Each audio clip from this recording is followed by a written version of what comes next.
코로나19 백신 접종을 의무화하는 방안에 대해서 LA 시민들의 생각은 찬반이 팽팽히 엇갈리는 것으로 여론조사 결과가 나타났습니다. 이 세크라멘토 시의회가 최근 아시안 중어범죄 규탄 결의안을 만장일치로 통과시켰는데 이 소수의 다음을 요구하는 것이나 중어범죄에 침묵하는 것 등이 모두 문제라고 비판을 했습니다. 또 종업원 급여 보호 프로그램 PPP 대출의 문턱을 낮추라는 조 바이든 대통령 지시에도 불구하고 주무부서인 SBA와 일선은행들이 소극적인 모습을 보여 사실상 달라진 것은 없었습니다. 오늘은 이러한 소식을 전해드립니다. 정석 국장. 안녕하십니까? 네, 코로나19 백신 접종과 관련해서 아주 흥미로운 여론조사 결과가 나왔네요. 그렇습니다. 이 LA 카운티 시민들에게 이제 물어본 건데요. 네. 상당히 좀 흥미로웠습니다. 일단 코로나19 백신 접종을 의무화해야 하는지, 맨데토리로 해야 되는지에 대한 그 질문을 한 결과 찬반이 아주 팽팽하게 엇갈렸어요. 네.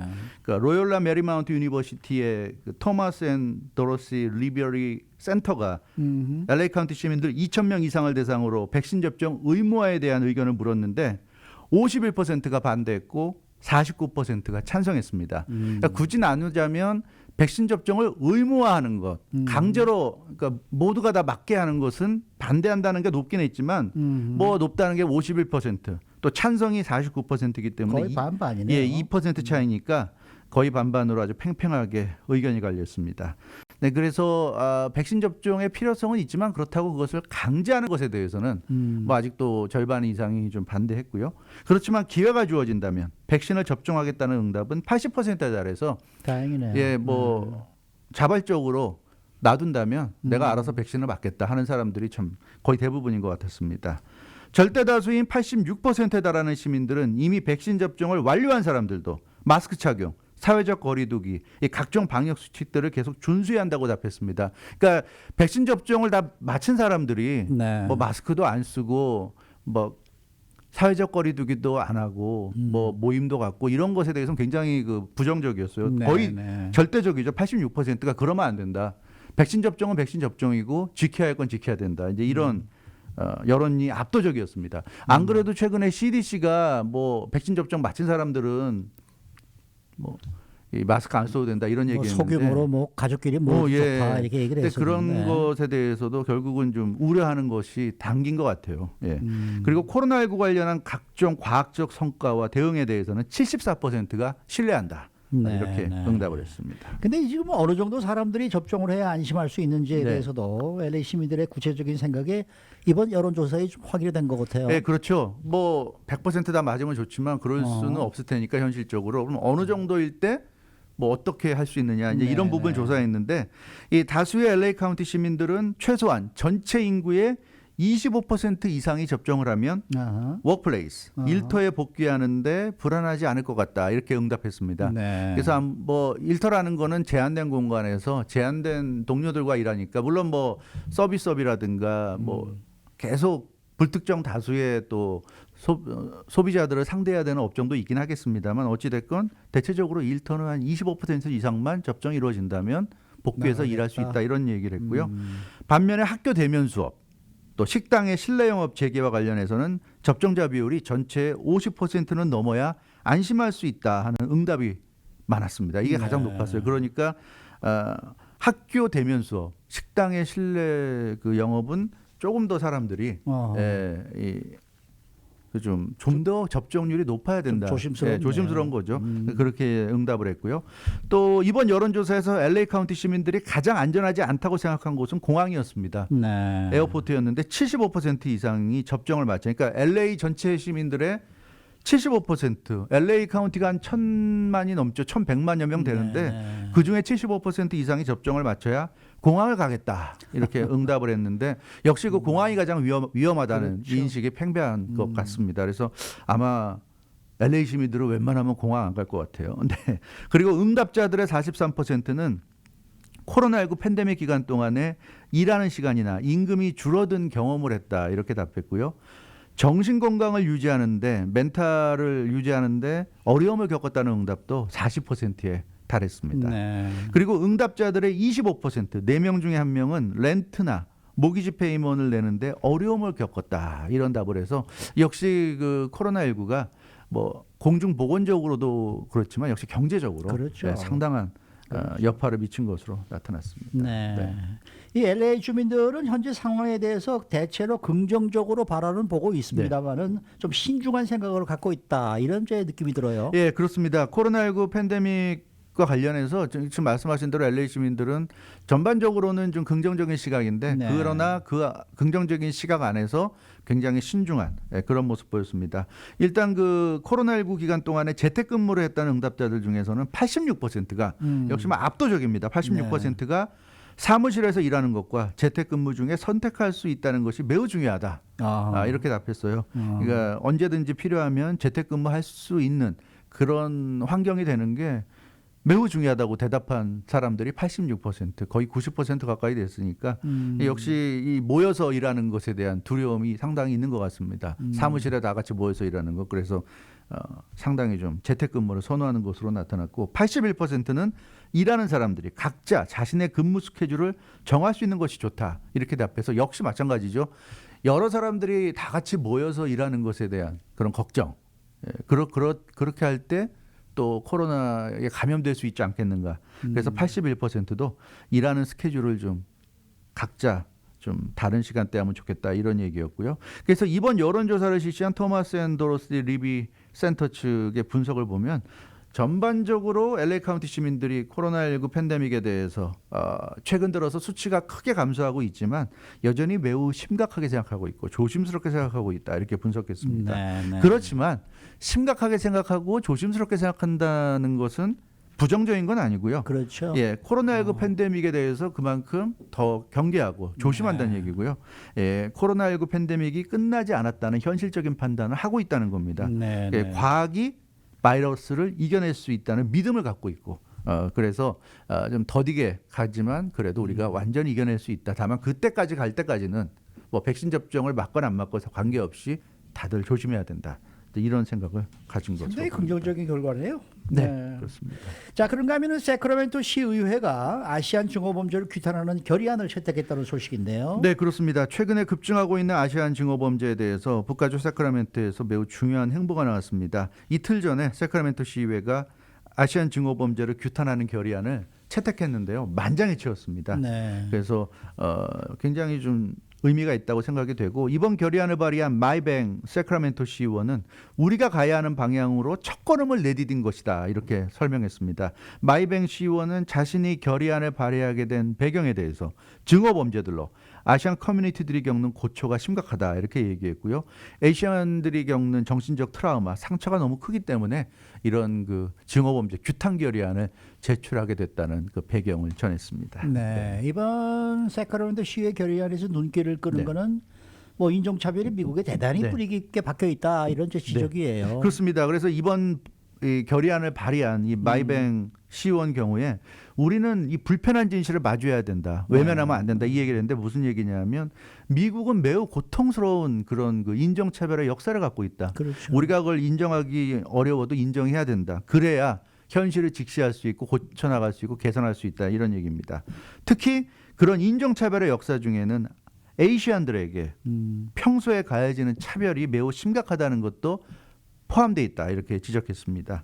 그래서 과거 역사도 좀 짚어봤는데요. 아시안들의 이민이 아예 금지됐던 그런 시절부터 집이나 업소를 소유할 수 없었던 상황. 아무리 돈이 있어도. 네, 집을 못 샀죠. 네, 또 특정 지역, 특히 백인들이 모여 사는 그런 지역에서 또 아시안들의 특히 그 중에서도 일본계 미국인들은 2차 대전 기간 때 특정 시설에 수용이 되고 그런 식으로 해서 굉장히 그 심각한 인종차별을 겪었다는 얘기입니다.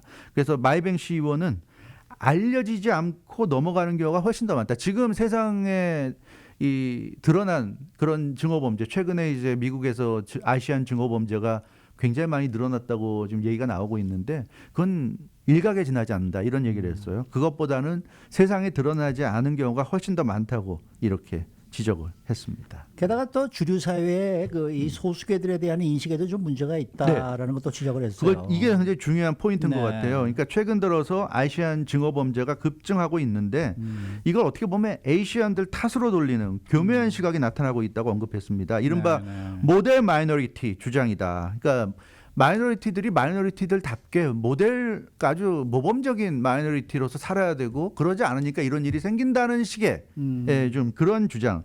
이건 아니란 얘기예요. 그래서 다양한 민족들이 함께 어울려 살아가는 다문화 사회에서 유독 소수계 다움을 주장하는 것 자체가 인종차별이라 하는 얘기죠. 우리가 언제 백인들한테 백인스럽게 좀 살아라는 얘기 하지 않지 않습니까? 왜 근데 아시안들만 소수계만 그런 얘기를 들어야 되는 거냐 이런 얘기죠. 그래서 이런 모델 마이너리티 주장이라든가 소수계 다워야 된다든가 이런 거는 굉장히 좀 문제가 있는 주장이다. 그런 주장이 결국 이런 아시안들에 대한 증오 범죄를 일으키는 근본적인 바탕이 되고 있다 이런 지적이고요.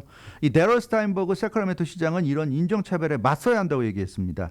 아시안들에 대한 증오 범죄의 침묵을 지키고 또 모른 척하는 그런 사람들은 침묵의 공범이다 이렇게 아주 강하게 얘기했습니다. 침묵의 공범들이 많은 게 지금 미국의 현실이다 이런 얘기했어요. 실제로 아시안들을 향해서 뭐 침을 뱉고 폭언을 하고 때리고 하는 사람들은 극소수일지 모르지만 그런 사람들 뒤에는 침묵으로서 사실상 그런 사람들의 행동을 지지하는 공범들이 있다는 얘기죠. 이 침묵의 공범들을 우리가 없애야 된다. 이제 이런 얘기입니다. 그래서 더 많은 사람들이 목소리를 낼 때 아시안 증오 범죄를 막아낼 수 있고 그런 목소리가 높아지면 높아질수록 인종차별이 설 자리가 없을 것이다. 이렇게 얘기했는데요. 그런 면에서 이 세크라멘토 시의회의 결의안은 이런 내용이 참 그 의미가 있지 않는가 좀 생각이 좀 듭니다. 네.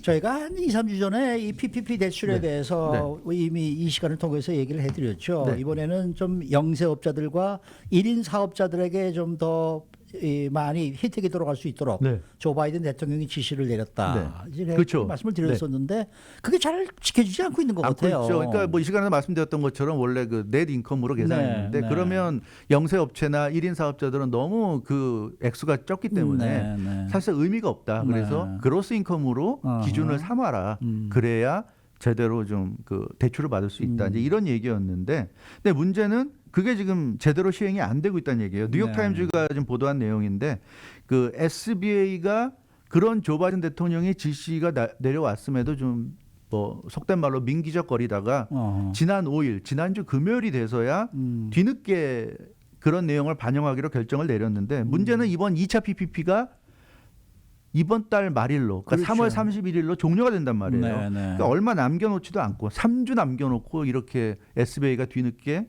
이런 그 결정을 내렸기 때문에 도움이 안 되고 있다. 이렇게 좀 지적이 나오고 근데 있습니다. 문제는 일선 은행들이 서류를 만들어야 되는 건데 그렇죠. 이 일선 은행들도 지금 말을 안 듣고 있단 말이에요. 네, 말을 안 듣고 있어요. 현실에서 대출 업무하는 건 일선 은행들인데 2차 PPP 종료까지 시기가 좀 촉박했다는 이유를 들어가지고 영세업체들이나 1인 사업자들에 대한 PPP 대출을 거부하고 있습니다. 미국 최대 은행 JP모건 체이스 같은 경우는 그 PPP 대출의 변화된 기준을 적용하지 않겠다. 이런 결정을 내렸어요. 그러니까 조 바이든 대통령이 지시가 내렸음에도 불구하고 그 지시대를 반영하지 않겠다고 결정을 내렸고, 그러니까 지금 현재대로